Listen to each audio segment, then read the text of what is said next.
Hi everybody, EOS here, and today I'm going to do a quick tutorial about how I quickly check side chains and if they're working and if they're long enough. So let's do a quick listen real quick with and without the side chain. So without the side chain, you can see that I'm getting minus 5.7 and minus 5.3 decibels of reduction on the limiter, which is a ton, and I don't want that. And that's because frequencies are clashing when the kick and the snare are happening, and everything's being pushed, in this case, by 9.5 decibels into the limiter. So now when I turn the sidechain on, now I'm only getting 1 decibel of reduction, and that's way more transparent and way more usable in a full song, because right now I just have a bass and the snare, so you can only imagine if I have the sidechain off and the bass and the snare and a ton of other instruments, how much clashing is going to occur. So let's go into the tip. So one of the first things that I'll do is go in and set it just by listening. And I use a sidechain multi-band compressor called Shaperbox, but there's another one that's a Max for Live device called Chain Shaper, I believe, that does the exact same thing. So I'll put in an audio channel, turn on resampling, now solo the kick, record it, solo the snare,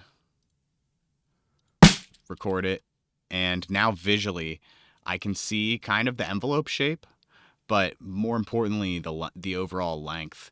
And this is a great way to quick check.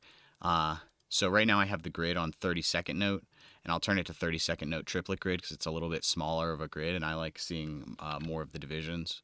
So you can go through then and using right-clicking to and then changing the grid to really see exactly how long this is. So I hit Control-4 to turn off the grid, and I'm just lining up the transient with a grid marker. So it's fully silent by 2 30-second notes. But for the kick and for the snare, Control-4 again to turn off the grid, Control-4 to turn it back on. For the snare, it's the same thing. So they're very, including the tail, they're a similar length. But for the snare, I really only care about the transient, and then I tend to let most of the tail wash over this to song. And really just that punch, the initial transient, is what I'm going to remove. So if I look at it that way, then I can kind of see that like a 64th or maybe a 32nd would be a good starting point for the transient. And then for the kick, I want to, anywhere that there's sub, which you can see this sine wave if we zoom in on it, see the transient here, and then we can even line it up a little better with the grid marker. So the attack portion of the kick,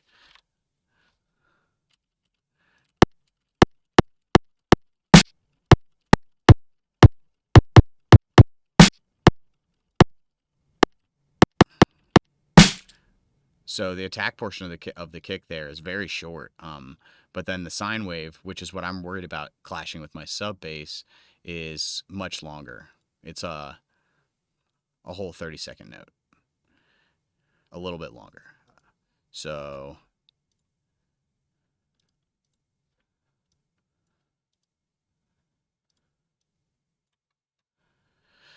pretty much a whole 16th note. So let's go into the sidechain and see what we have going on. Yep, 16th note mid, an 8th note T, which is a little bit longer than a 16th note. Let's look at this again. It's really over by a 16th note. So an 8th note T is too long for this. Let's move it to a 16th note for the low end, 16th note for the mid, and a 32nd, or really a 64th note. Because if we look in here, go to 32nd note, that attack portion of the kick is really nothing. There's no high end here. This is a 32nd note, and let's listen starting halfway through this. I don't think there's not really any high end there, but there's low and mids. So this is where the sidechaining comes into play, that I only need to sidechain the high frequencies for a very short amount of time.